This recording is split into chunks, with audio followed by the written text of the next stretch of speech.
Hello and welcome to the Wolf Den podcast. I'm your host Nako, joined by my co-host Sanitsu. And today we'll be talking about the recent results from the July 9th Core TCG Ultimate Cup, as well as the impact of hybrids on the meta in BT8 and EX2. So, just going over a quick rundown of the top 16, we have 7 Imperials, 7 Blue Hybrids, 1 Red Hybrid slash Ancient Greymon slash OTK deck, and 1 Green Hybrid. We saw that last week with, what was it, Carta, that Green Hybrids took first place, and I think that success kind of made a lot more people want to play green hybrids, especially in its current iteration. And I think its current iteration is actually pretty solid. But yeah, this yellow is nowhere to be seen. Personally, I'm happy, but I know for the overall health, usually you want to have some control deck, and I guess you could label blue hybrid as that control deck, but it's more of like a tempo mid range deck than a hardcore control deck. Yeah, um, it would be fair to say that this tournament is the death of yellow. Not a yellow to be had. No Masty, no yellow hybrid, no security control, anything of the like. Um, So not really any true control decks to speak of. The blue hybrids are interesting, I guess, because they aren't exactly following the same formula from last format exactly, though some of them are. Some of them are could literally have just been played and have topped in BT7, and you really couldn't tell the difference outside a couple copies of it looks like Innocence Blizzard, but that's really the Yeah, only that's like difference. the big yeah, that's like the only real big noticeable inclusion. And I totally forgot to mention, but as far as what won the event, it was Blue Hybrid. Second place Yes. was also Blue Hybrid. Third place was Imperial, and fourth place was Red OTK, which kind of makes sense. Red OTK isn't like your other traditional hybrid based deck. It's just literally building one Digimon in Raising, moving it out, digivolving into Ancient Greymon, and then literally punching for upward between 5 to 7, if not 10 security at times, depending on the stack. And it's kind of an interesting deck. It definitely has a very high ceiling, obviously, but I think after playing the deck myself, taking it to locals and testing out a little bit, it definitely has some consistency issues because some of the parts and pieces that are like insanely important, depending on your build, just you can't search for it. And because you're in red, you don't have that great of card draw, especially since you're not utilizing your raising area as often as you normally could be. So you're not cycling through with your raising, and you're relying more on your hard plays to try to cycle through your deck. And sometimes it gets there, sometimes it doesn't. So it's just a really interesting deck, but I think it's kind of mirroring what is to come in BT9, where we're going to see a lot of similar style of decks where they're just like, let's hide our good Digimon in Raising, have a whole bunch of cycle and draw, bring it out, and then do explosive stuff. So, interesting points about this deck since we're talking about it now. It breaks a lot of molds of what I would consider to be a hybrid deck. Step one, it's only running 5 Tamers. That's less than Imperial runs. So, even though it is a hybrid deck, it basically doesn't run Tamers. It just runs the hybrid Digimon and then the hybrid rookies. Um, Also, it the ratios and the option suite in this deck. I mean, if you close my eyes and made it a little blurry, I would swear that this was a Jessmon list, only because it's running what 3, 6, 7, 8, 9, 10, 10 option cards of varying usages, 3 copies of Gravity Crush more specifically, 3 Blitz Omnis, and then only 5 Megas, 4 of which are Ancient Greymon, and then 1 copy of Emperor Greymon.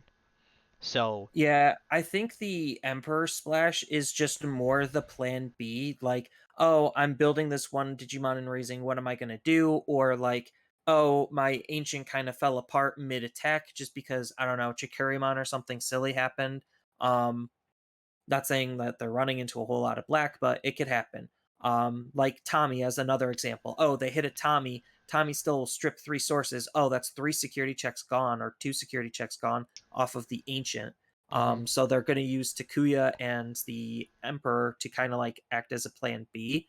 And then 3 Omnis is kind of standard just because you want to see your Omni. Because after you punch all of the opponent's security, if you didn't pass the turn, which you shouldn't have, you just blitz Omni and it's game. Mm.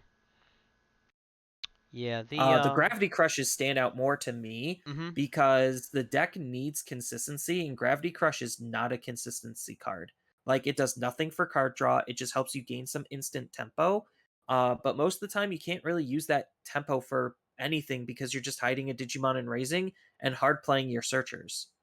Well, so I think you're relying too much upon like trying to make this a consistent deck when if you understand what Red Hybrid's trying to do, what Ancient OTK is trying to do is kind of just throw consistency to the wind almost and lean in on its win conditions. So 3 copies of Gravity Crush, yes, doesn't really get you any closer to uh, cards that you don't have.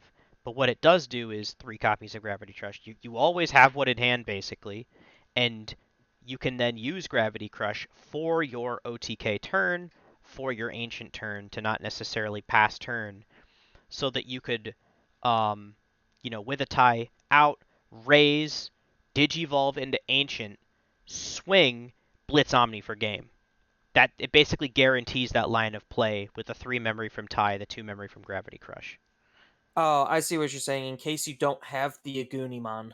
Got it. Yep, yeah. So um, it It's allows just you, basically acting as extra copies as Aguni. hmm and which would let you go Okay. one turn, which would let you fire 1 turn earlier as you're raising a level 5, digivolving for 5, and then you're going.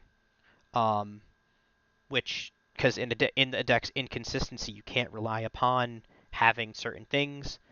Um, the other thing that stands out is 2 copies of Lightning Joust, which isn't super like edgy or out of there, but you're almost always going to have fewer security than your opponent. So if you have the memory for it, then why not get an extra 2K and a security check? Because you're never winning when you're swinging for this deck. Usually, you're always down 1 or 2 security.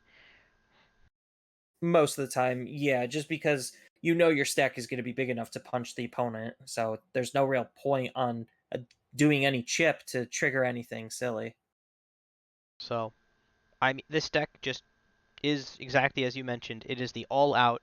I'm I'm raising, I'm swinging, and then I'm winning the game. This deck basically only cares about this and it has the pieces to put together. Like a lot of the decks that wanted to do this kind of strategy struggled with certain things. So ancient ancient Greymon can swing over um anything it needs to in security with Altarius mode and the 1k it gets from the egg. The starter deck 1 Koromon if you don't. I think that's pretty weird. Um, but then you're not checking options due to the Aldemon, so you're a large body that doesn't check options, so you get over everything, and then you have Omni for game, or a level 4 hybrid for game. Yeah, it definitely is very binary where it's like it comes together, you win. It doesn't come together or they outpace you, you lose. Hmm. So I guess moving on. The rest of the suite um is a mix of blue hybrid and imperial. We already had kind of mentioned, I guess. So the green hybrid, like just since it is there, isn't super different from the green hybrids we've seen in the past, um, and it does look to be the new formula moving forward, successful formula moving forward for green hybrid, since it just hadn't seen any success prior to EX2 without that Terriermon package.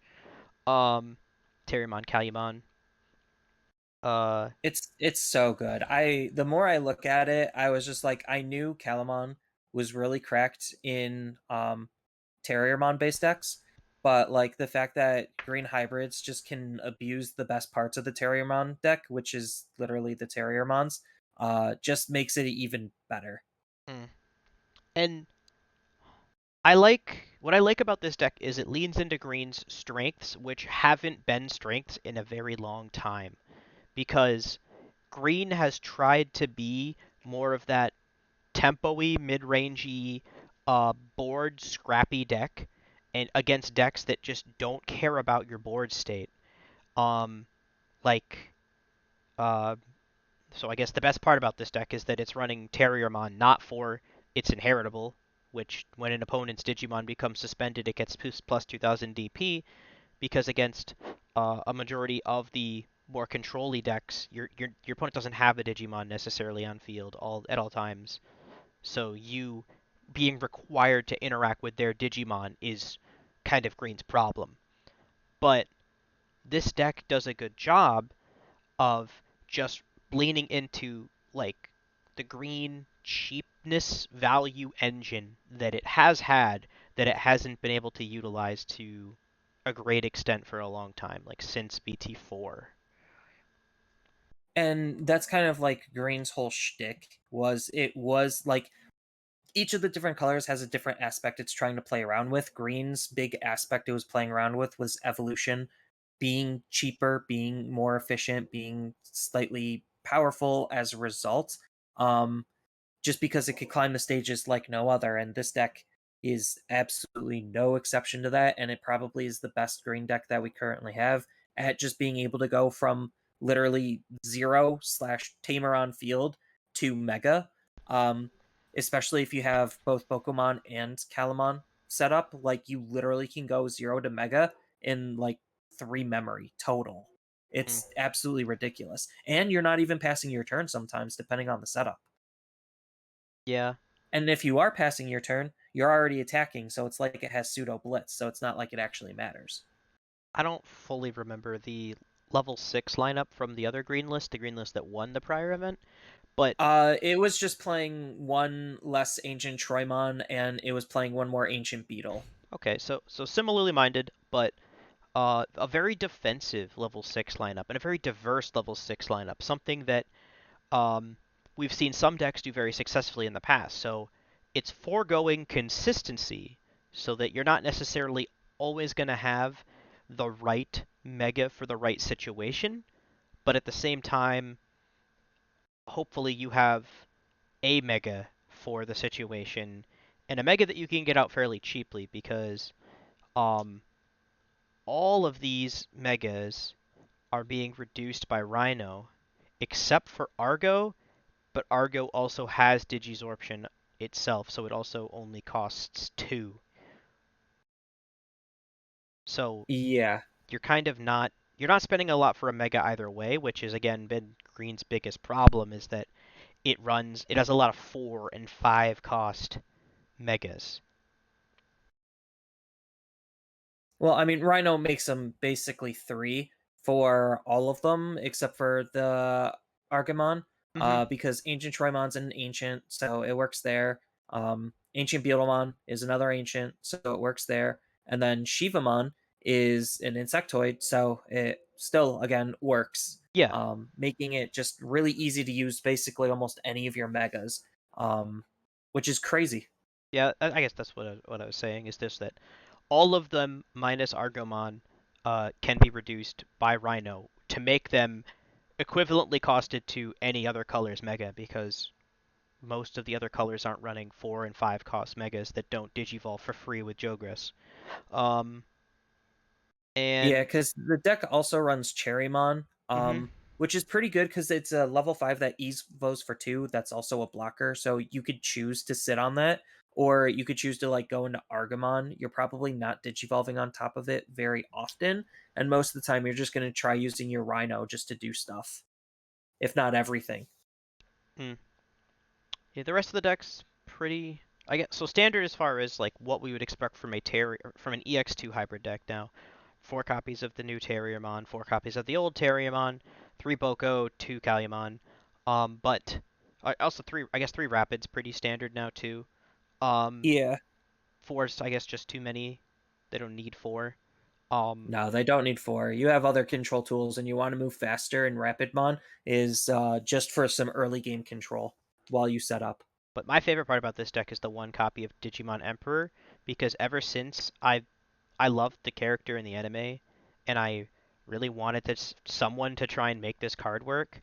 And the fact that this card's seeing play, and the fact that I'm pretty sure why it's seeing play is I guess why I'm even more excited. Is like, because as Zenitsu mentioned to me before we were talking about, I was like, why is this here? What is this doing? And it does kind of counter blue hybrid fairly well, or at least it's a very good tech piece for the blue hybrid matchup. And I think it extends more than just blue hybrid. It extends to a lot of like early game aggressive decks or other hybrid based decks in general, just because the way hybrids wants to play, you're most of the time just sitting in raising with your rookie and you're not actively looking to digivolve on top of that rookie. You're trying to use the rookie for what the rookie's trying to do, and Digimon Emperor hardcore punishes that. Hmm. Because most of the time hybrid decks are just going to be using their tamers to digivolve in, and that's kind of it. So most of the time when a hybrid deck is raising a Digimon, it's always going to be a rookie. Hmm. They're not going to waste their time digivolving, let's just say, a Madoki Betamon into a Lobomon.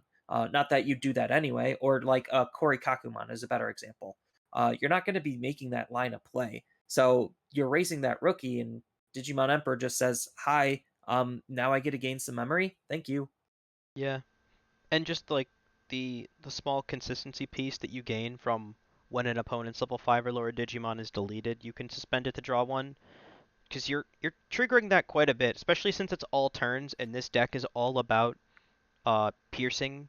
So you're destroying opponents' Digimon fairly frequently, and if they do raise and kill one of their own Digimon for some reason, insecurity or otherwise, then you have a means to draw off of that. So I really do like the fact that someone made this work. Um, Yeah. but I guess so. Speaking of blue hybrid, because Digimon Emperor was probably added to counter hybrid decks, blue hybrid's back and it's better than ever, I guess. Better without even changing Uh, anything too, which is the funny part. yeah. Um, it's probably just because it was always that good, and I think people were trying to play other decks and try to figure out what they want out of the meta, and then I don't want to say they gave up. They just wanted to go back to Blue Hybrid, revisit it, see how it did, and then it started seeing more and more success. And the really weird thing is Yellow started seeing less and less success. I'm not entirely sure 110% why that is, but as BT8 went on and EX2 happened, like Yellow Hybrids just fell off a giant cliff.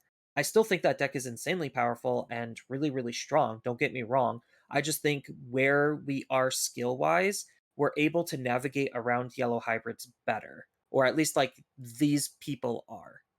I mean, so it goes back to a conversation I think we had very early in BT8, and a conversation that we had had post um, the very first event of the format, the one that was BT8 but without starter decks, where yellow hybrid was 50% or more of the toppings, and everyone was calling for this meta to be dead already because yellow hybrid was just the best deck and crying about it. And um, something that I had said even back then, because we had done some playtesting prior to that event, and we had done some playtesting after that event, and from all of my playtesting as someone who's basically played yellow hybrid since the current iteration in BT8, um, I don't like blue hybrid.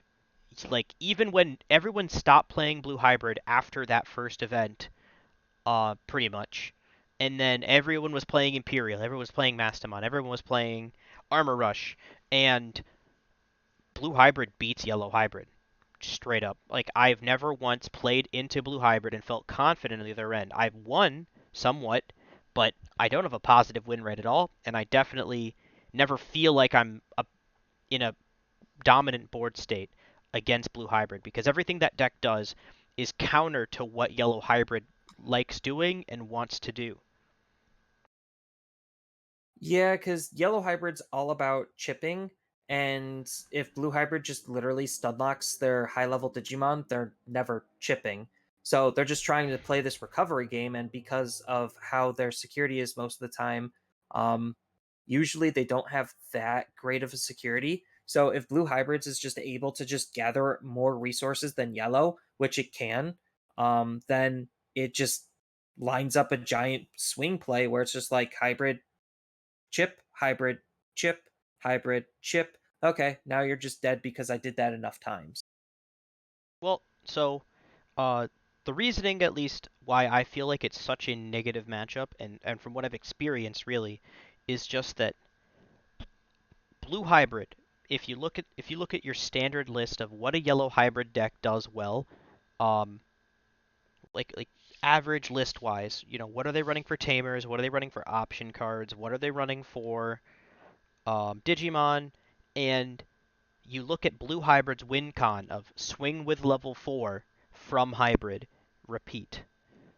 That is completely uninterrupted by yellow hybrid security and completely uninterrupted by yellow hybrid's board states. So blue hybrid has the ability to start their turns with rather easily, rather consistently 5 to 7 memory, and 2 to 3 tamers.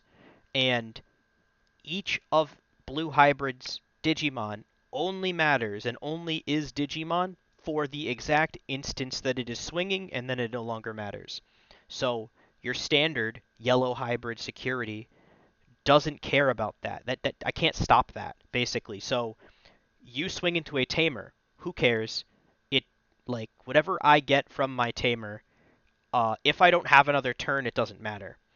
Um, if you swing into a Eden's, okay, that hybrid is dead. But I can only target the hybrid that has already swung, and I can't kill anything that hasn't swung yet. So I can't actually remove your ability to do lethal math. And yellow hybrid security traditionally, not counting some lists that run some very specific cards, can't interact with things that aren't Digimon and has no way to in recover through security at least. All the recovery is done on the yellow hybrid player's turn after the blue hybrid player has done something. So you can set up if I'm at 3 security and you have 3 tamers and 1 Digimon and raising, there's a very good chance you can just kill me that turn because you can just raise swing, Digivolve swing, Digivolve swing. Like I can't stop that. That entire line of play is completely uninterrupted by yellow hybrid security. Eden's doesn't stop it.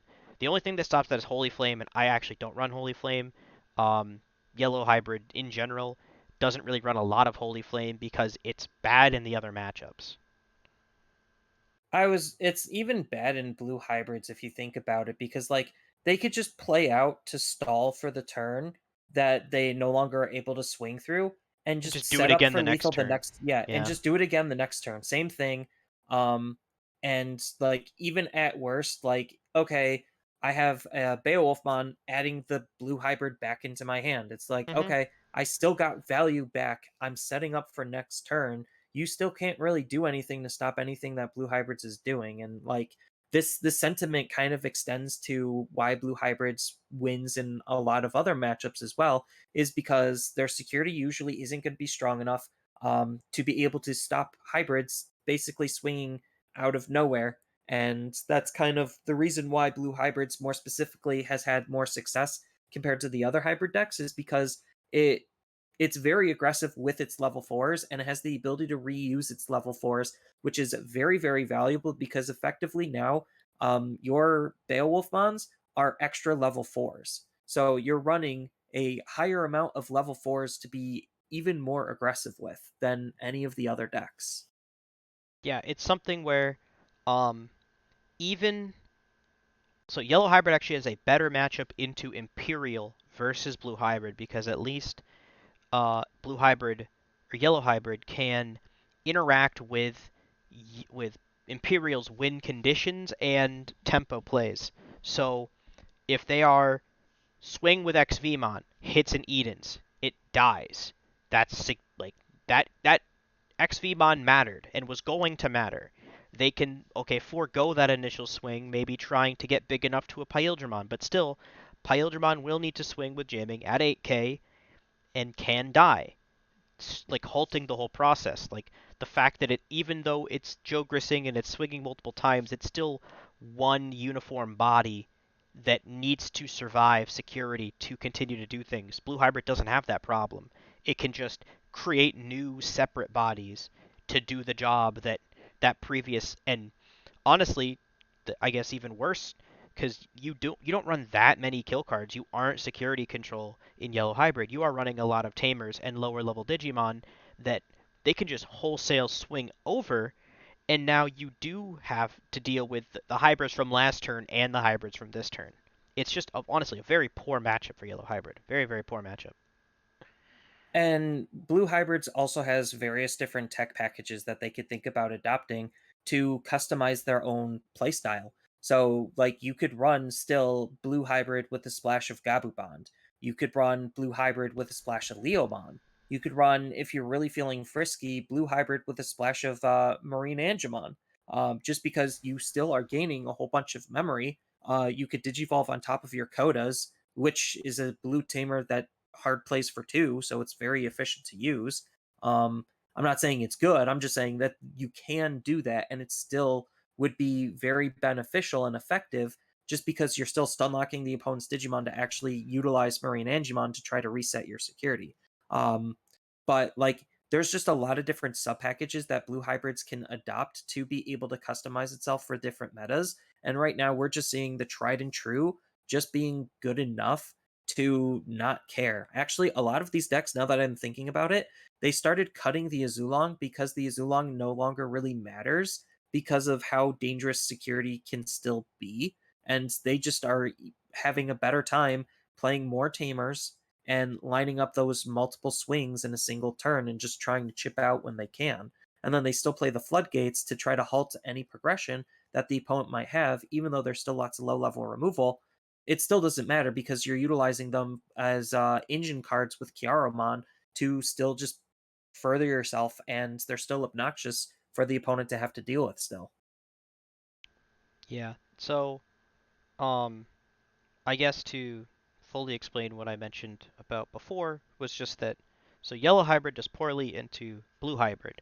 So Yellow Hybrid's now doing worse because Blue Hybrid's seeing more play. Previously, it had been the thought process that Imperial could beat the Blue Hybrid players either through absorbing them and, one blue player playing a different blue deck that is worse into Yellow Hybrid, or beating them because Blue Hybrid actually doesn't have nearly as favorable as a matchup into Imperial Dramon when both players are kind of seeing their correct pieces.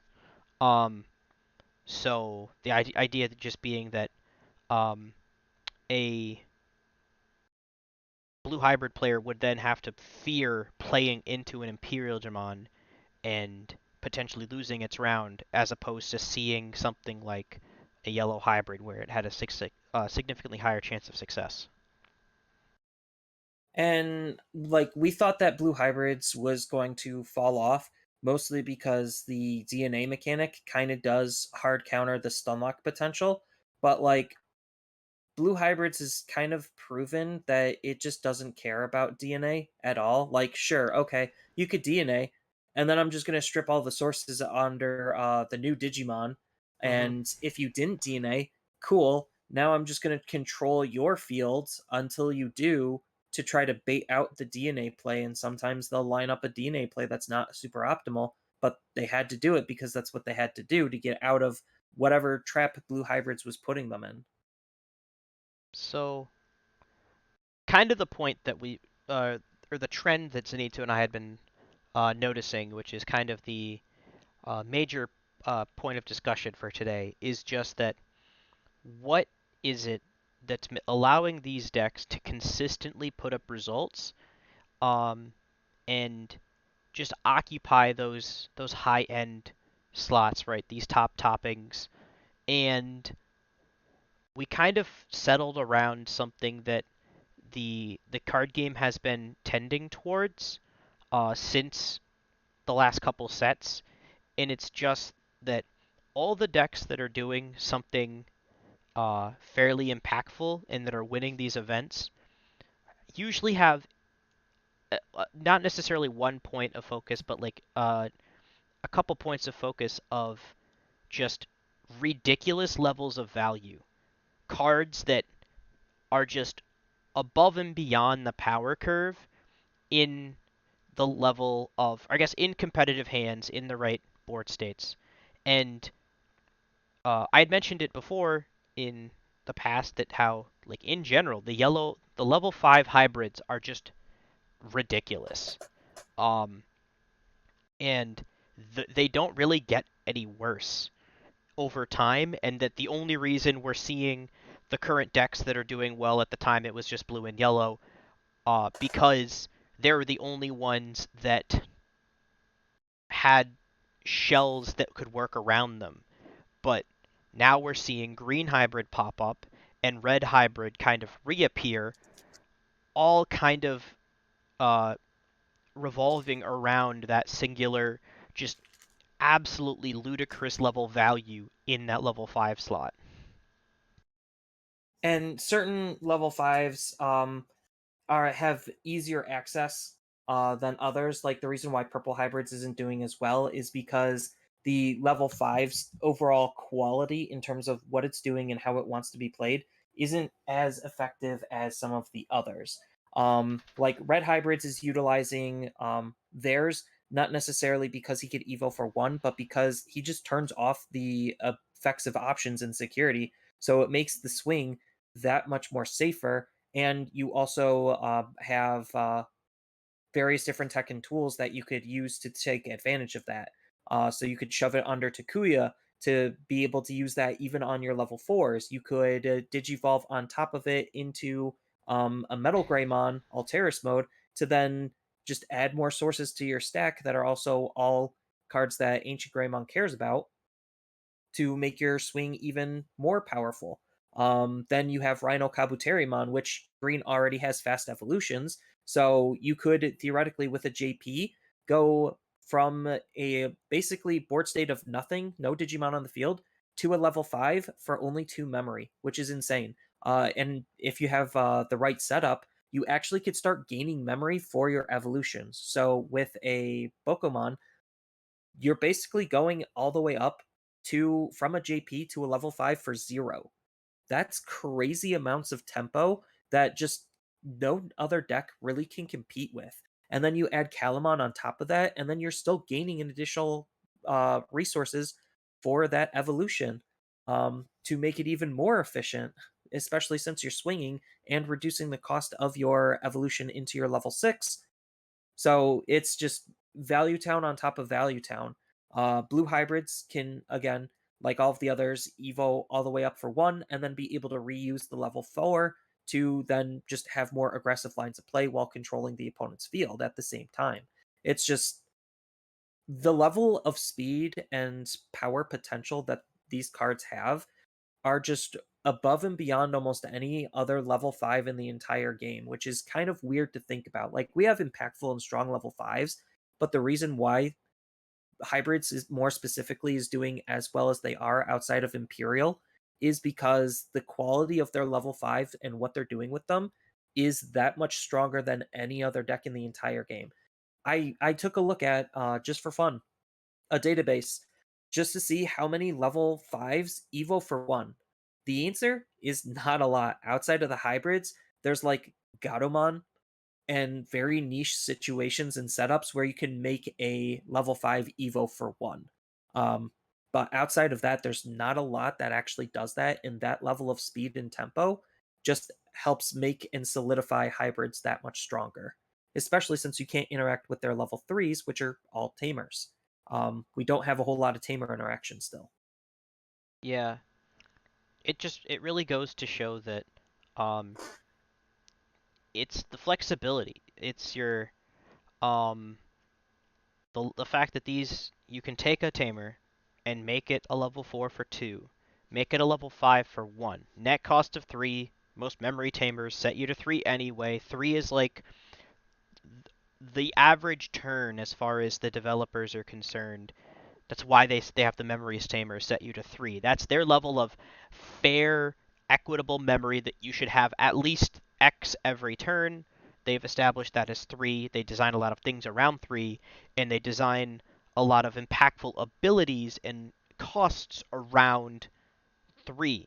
So, um, and then when you can um, take that level 5 that only costs 1 and then transition to a level 6 that costs maybe 3 or more. It doesn't necessarily matter at that point in a lot of these decks because you're throwing that memory forward and you're still just creating a level 6 from a tamer in a turn for the low cost of one memory tamer on board.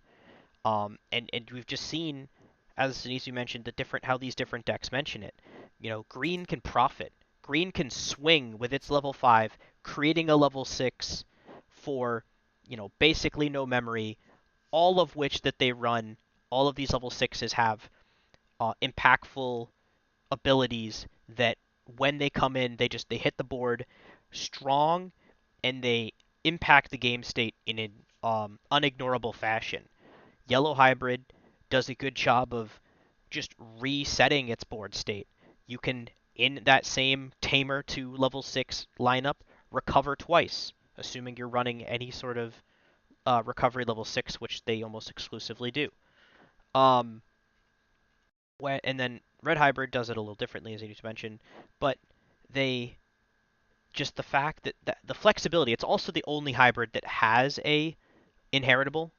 Um, so it has that flexibility of allowing it to be uh, a raising bomb that other level 5 hybrids can't be, but um, at least allows you to get that incredibly impactful inheritable um, in raising and prevent it from being interacted with, prevent it from being destroyed, and that's really, I guess, the crux of the situation is that um, so I guess Zenitsu mentioned it like offhandedly almost that the other thing that we're including here is that not a hybrid deck, but in the discussion of things that are just ridiculously impactful is the level 4 starter deck Gatomon and how it allows the Mastimon deck to function in more ways than one. Um, it plays for 5 and it's a searcher. It's a level 4 searcher with an inheritable that lets you Jogress on your opponent's turn, essentially, like after your turn is ended, which without that ability, Mastamon wouldn't function. Um, and it reduces the cost of any angel or fallen angel that digivolves over it, which is all of them. So, All the uh, ones that you want to be all the using, ones yeah. that you're using, yes, because if you're running something else, you're wrong. But um, So without Gatomon, it's also as Zenitsu and I have kind of gone into Mastamon lists in the past, it's one of the few cards that they run 4 of every time. Every list runs 4 Gatomon, 4 actually not necessarily. I think pretty sure every list runs 4 Mastamon and then 4 Flaming Hell Scythe. That's basically it. Everything else is up for debate, 2 or 3 or 4, whereas those are the ones that are almost exclusively held at the 4s and not really budging. And if you want to talk about cards with insane value in Mastimon, Hellscythe is just such an insane card. Like that's why Security Control did as well as it did in one of the past events is because the deck was basically just a Hellscythe deck. It was just trying to reuse its on play abilities, namely Magna Angemon to recover, to kill a Digimon, put a Digimon on your field, and then get value off of that Digimon hitting the field all in one card. So like we're just seeing lots of these like hyper value cards that are helping make decks overperform in a sense. Like Imperial is I almost want to say Imperial is one of the more fair ones. But like it also is still doing its own like ridiculous level of stupid stuff. So like the whole line of play, like the base line of play Imperial wants to do is have a memory setter, set you to 3, move an XVmon out of raising, swing with XVmon, that's one attack, hard play Stingmon, go to 0, and then DNA into a Pail for essentially 2 more attacks and potentially drawing three cards in a single turn, like the level of card draw and card advantage and removal that combo play has is just super impactful because you're swinging with jamming, you're drawing lots of cards, killing Digimon, and hitting the opponent's security. And that's like why almost unanimously every Imperialmon deck is running 4 Pyildramons as a result.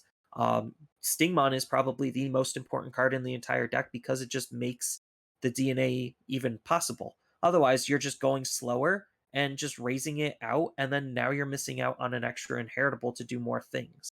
So like that's the core of why Imperial is doing so well, is because just of that level of card draw and aggression all in one go.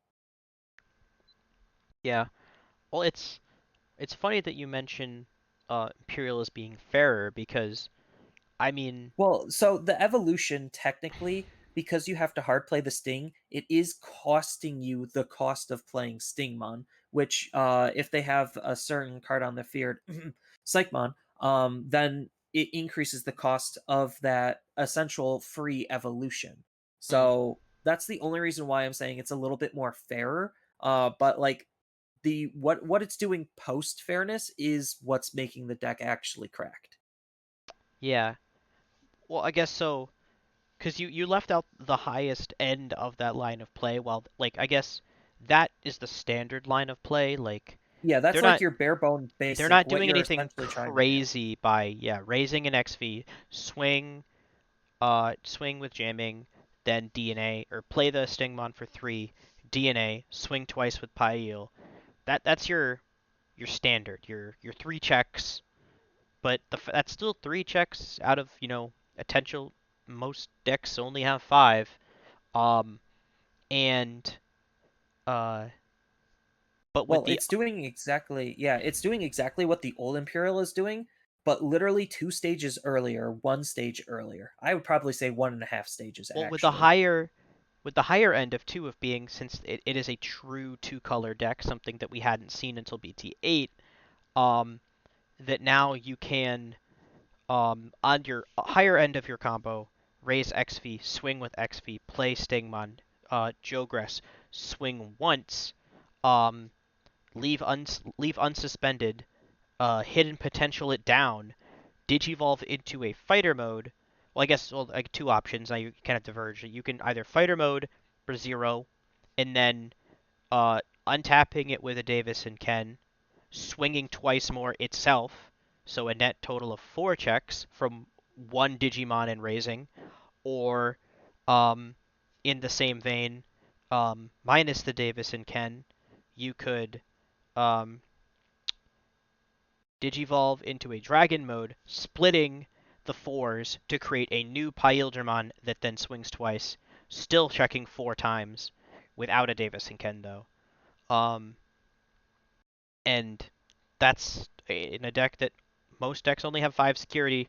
So if you're checking 4 of them in a turn, starting with 3 memory and a level 4 in raising, that's the power level that we're talking about when we're talking about competitive decks and meta decks, and what does it take to be a meta deck, and how does this match up against X meta deck, and if you can't answer that, you lose, and that's the world we live in. And I think a lot of like why these decks are performing so well is because of that uninteractable, insane power play like damage potential. It's like even with blue hybrids, you just sit on a field of tamers and then just have a whole bunch of memory and just start swinging away without a care in the world. Imperial Jamon, like you said, you just bring out a raising and then you just line up one big power play, Just and there blow the goes the field vast up. majority. Yeah, blow the field up, and that's the vast majority of the opponent's security. Even Mastimon, like once Mastimon hits the field, um, like it just can start controlling the opponent's field to where they just are so far behind. Mastimon can literally just start chipping and doesn't even matter anymore because the deficit off of the value of Mastimon was just too much. And the reason why like we stopped seeing a lot of decks like WarGreymon do as well as they did is because they have to play the game a little bit more fairly, which is playing the game slower than all of these other decks are doing. It's like when you could literally Evo all the way up into a Mega for 3 memory, and pass the turn on your Mega, uh, like That's just inherently faster than spending 3 turns building up your mega and being able to try to set up a tamer. Like Yeah. decks just unfortunately aren't doing enough fast enough, impactfully enough. So there was a singular BlackWarGreymon topping recently at the Too Many Games Digicon Fest, which is actually a really large in-person event. If anyone was unaware of that event, it was a 216 player in-person event, which is crazy. And it's so that's EX2, and there was a BlackWarGreymon in the top 16, and kind of like you were talking about, the downside of the deck is that it does have to play the game fair. It doesn't have a whole lot of cost saving measures, or if it does, it's a once per turn kind of thing. Um, And it takes time to set up. and it takes time to set up. Um, so while Nokia is a great card for the BlackWarGreymon deck, it it's not doing as much as you'd like it to, because even in its best case scenario, it's a -1, and then it is making your Digivolutions cheaper for the rest of the game, but you're still -1 card. Um, I guess the biggest downside that doesn't seem like a downside for BlackWarGreymon, like apologists, is that a lot of the plays that should be impactful just don't really line up well against the current meta. And so my example being Metal Greymon, BT8 Metal Greymon is a fantastic card. I love the card. It just doesn't really do anything against too many of the meta decks. Um, so you're staring down uh, a Jet Sylphie, okay, de-digivolve one and then kill a 3K or less. Okay, I've just de-digivolved. I'm not killing anything. I'm staring down a Shivamon. I'm de-digivolving and then not killing anything. Like, the de-digivolve is cool, but now I've just left a level 5 exposed to the open air because now I'm passing turn. That level 4 cost 4, or level 5 cost 4, more than most megas. It costs 3 maybe with a Nokia out, like 2 if you have 2 down for some reason and you're really, like, you have a lot of Nokia going for you.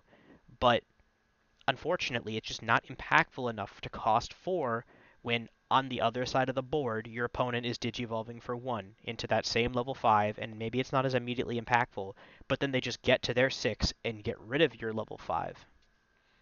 Or best case scenario, you get to your 6 and then they have ways to probably get rid of your 6 that you just went into. Yeah. Like I was playing against BlackWarGreymon and I learned very, very, very, very, very quickly. I can't stress that enough. You see a BlackWarGreymon as Imperial, the first thing you immediately do is hold back a Megadeth for that moment, and then you just Megadeth it away, and now they're going to have to rebuild all over again. In the meantime, I'm swinging with my level 4s and potentially 3s without a care in the world while trying to draw and set up a new play to be able to kill you in a single turn. Yeah.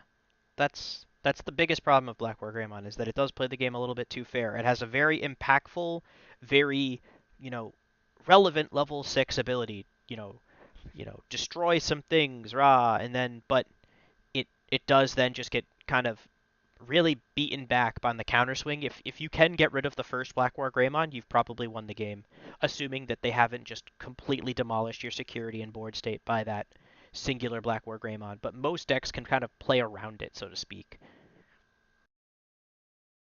Yeah.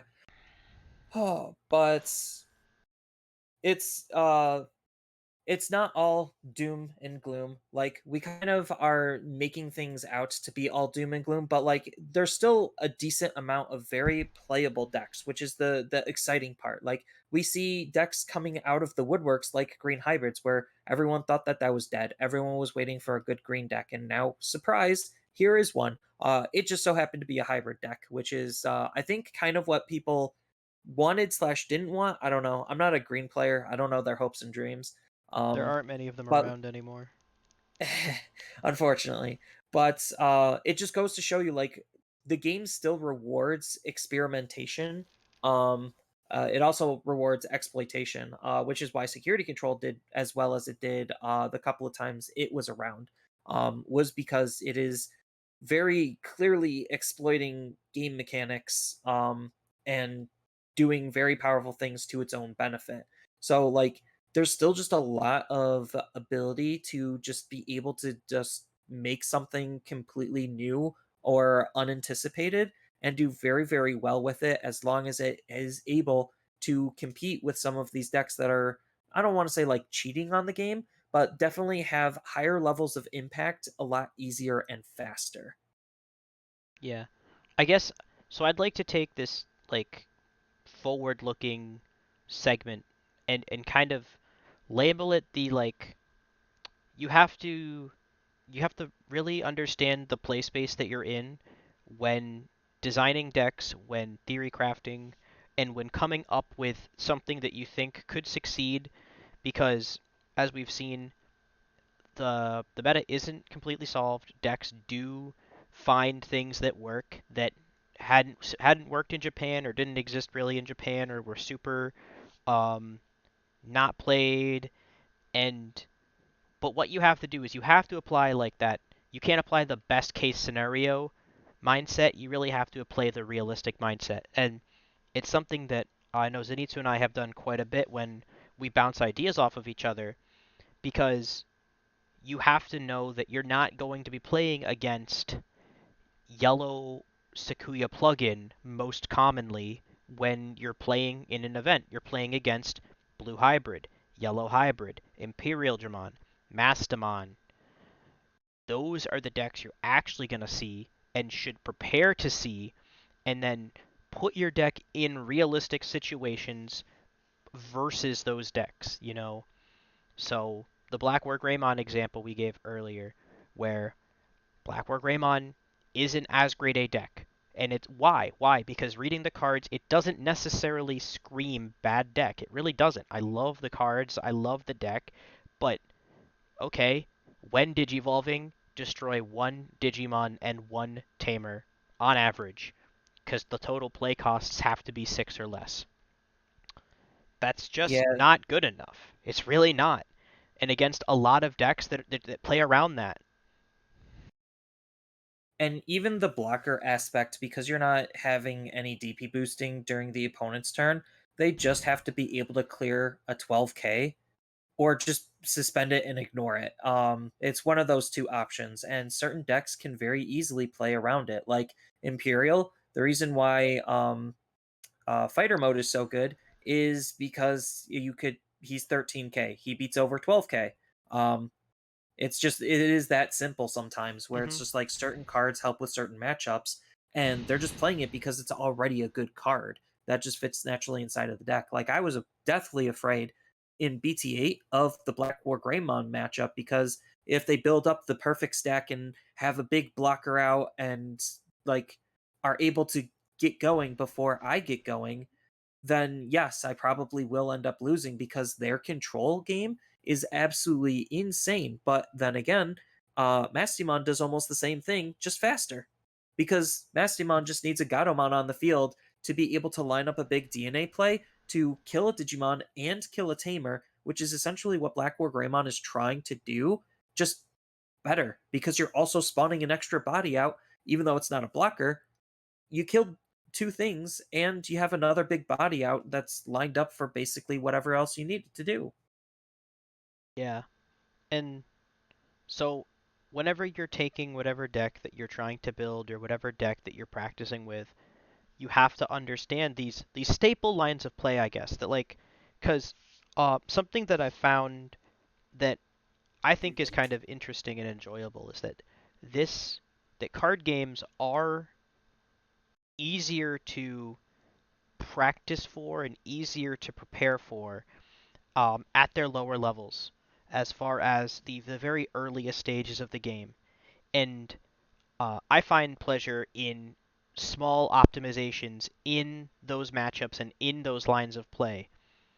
Um, is it better to play the Tamer first? Is it better to Digivolve and Raising first? Is it better to Raise and Digivolve? And knowing when to do these different things depending upon different board states and hand states and different matchups, you can very easily, like, I used to use Jesmon as my example of, like, if my deck can't beat your average Jestimon or Jesmon, and like you'd expect to see on the other end of the board. Um, I now use Imperial in that regard because uh, their lines of play are fairly similar. They kind of want to do the same thing every time, and it's not as variable as opposed to something like Blue Hybrid, where how many tamers they set up and when, and are they digivolving and swinging, are they not, depending on what they have for rookies and raising. Like there's a lot more variables to go on as far as like the early game is concerned to play against, to practice against. Whereas I've been using Imperial because they have that standard line of play that Zenitsu has kind of mentioned is Vmon and raising, Digivolve. If I don't have an XV, I'm just playing a Vmon. And then I'm Digivolving for 2 pass. And then next turn, raise, swing. Like they have more clear lines of early plays that you can practice against and prepare for. And you can just solitaire against these theoretical fairly standard. They're not doing anything crazy. You don't have to plan for them having hidden potential every time, but can you keep up with their aggression? Can you beat them down? Do you gain any sort of value from them swinging into you? And if not, you're not going to see success in these tournaments. And I also still think that tech matters. So, as we saw with the Green Hybrids player, he teched in Digimon Emperor because it helps beat out other hybrid based decks. It might not beat out any other type of deck, but if the likelihood of them seeing a hybrid based deck and they have that card on the field, they're going to be in a very good and very comfortable position going into that matchup. Mm-hmm. And we started seeing some new techs emerge even with Imperial. So, like, obviously, you have your Magna tech if you want to try to run Chimeramon. If you don't want to run Magna, you at least have Leomon. I've seen some people tech in just because he's an early game blocker to shut off the opponent's XVmon. So there's still like lines of play there. That's interesting. It's a good card against anti control because of its on delete ability. They started teching in Labramon for extra memory management with your jammers, which you have XVmon to act as a good jammer and extend that to Pyildramon or Dino Beamon. And then the last big tech that I noticed them playing is offensive plugin A for security tech plus, because if you're already swinging with jamming, like 2 checks, sure. It's literally 2 free checks half the time. Um, and that's what makes cards like jamming Vmon even more valuable now, where it's just like, okay, offensive plugin on a jamming Vmon, 2 checks on a level 3 body. Crazy. You invested very little into that to get such a high level of output. Yeah. That is, I guess, a good place to move towards because while your opponents are theoretically playtesting against these very standard, very I guess safe versions of decks. They're more consistent. They run more copies of fewer cards. Um, and while that should help with consistency, it doesn't necessarily help with the high ends and the low ends because if you're seeing that plug in early or if you're seeing that Emperor, because I know we really only mentioned yellow hybrid or blue hybrid, but looking at that as a yellow hybrid player, I was like, wow, that card kind of fucks me because I am literally only ever raising rookies in yellow hybrid because I'm not digivolving to Rapidmon and raising. Um, so I don't really have the option to. It kind of just turns off that entire line of play without handing over a ludicrous amount of memory. So um, I now have to raise and give them said memory to Rapidmon, uh, making it so there's like zero chance that Rapidmon ever gets to swing the turn it comes down, which is usually the second half of the Rapidmon play. Yeah, the because if you're passing the turn with Rapidmon, like that's still fine, but you want to use But into Rapidmon. green though, Yeah, I'm trying to remove Shiva or I'm trying to remove Argomon with it, and now I just can't. I just can't. yeah, like that's why sometimes certain tech actually does matter. It's just like, Azulongmon and blue hybrids, as an example, some people play with it, some people play without it. It is just a tech card. It doesn't change much, if anything, depending on the matchup. So it's just like if you're planning on trying to build around D Reapers, which you really shouldn't be planning on building around D Reapers as like your counter tech for, but like it just helps with your D Reaper matchup. It helps work with your yellow hybrid matchup. It helps with very specific matchups, but also actively harms against certain matchups, which is why they usually run it as like a tech 1 or a 2 of. But certain colors also are just playing with more mechanical depth than others. So, like, part of the reason why we keep seeing blue and yellow top as much and as consistently as they have is because the mechanical depth and consistency that those two colors have is unmatched compared to all of the other colors. If you're playing another color, I'm not saying you're like playing with a handicap. It's just blue is known for having its high level of consistency in card draw. Yellow has maybe not as good of consistency in card draw, but it's still good enough to make it excel versus a lot of these other decks. And part of the reason why something like green hasn't been performing as well as it has is because it just doesn't have that same level of card draw to be able to see its parts and pieces when it needs to, like some of the other colors. Yeah, and if you're playing red, you drool on your keyboard, and if you play green, you cope. Um, and if you play black, you really wanted to play red, but you really like the alt arts of black, because black just turned into one punch. I mean, The last yeah, the last one that because topped ran two copies of Chaosmon. It's just green one. It's black one punch. black one punch. They don't run Zubagon. They run Chaosmon instead. Black. Okay, Yep, it's black X just antibody with okay, a Chaosmon on top. just okay. I would have thought Zubagon would be easier, but sure. It probably Um, is, but it also is harder to get rid of Chaosmon as a body than it is to get rid of a suspended X antibody card. That's fair. Like level sevens, just as a trend, we've kind of seen less and less use of level sevens, and there's very good reason for that. Is because like the level seven, usually they have high levels of impact the turn that they're played, but usually you want them to be able to do something more when you play them. It's like when you see something like Susanomon, it's a very playable level 7 in any deck, but it's the most impactful in a hybrid based deck, obviously because of that alternative way you have to play it. Mm-hmm. You look at BT5 Omnimon versus all of the other Omnimons. Even though BT5 Omnimon doesn't kill anything, he helps push the overall aggression forward of decks. Like, Mm-hmm. he has a higher level of impact just because you can utilize him more. Zwart Defeat pops out as security. I could keep going with like some of the good level sevens, but like level 7 design kind of shifted where their level of impact needs to be very, very significant, and you need to be able to play them relatively cheaply, or if not cheaply, efficiently. Yeah. Um, That's why the decks that play them play the one that you mentioned, and then the other decks just don't play them. Like Imperialmon Paladin mode is basically sees no play. it's like a tech one of at best, and I don't even think it's that Well, great because the deck just doesn't need it. Like fighter mode is basically the deck's level 7 that also just so happens to be a can level be a level 6. yeah, can be a level 6 when needed. I mean, so as far Like as even I'm concerned, BlackWarGreymon doesn't use the level 7 very often. no. Well, cuz you so for Chaosmon is specifically for D Reapers. I could see that. that's actually yeah. Though Because honestly, Chaosmon, so like Chaosmon's a good example of like a good level 7 where it's just like you digivolve into it, even though you're passing the turn over onto the opponent, you still can utilize that card for more additional value.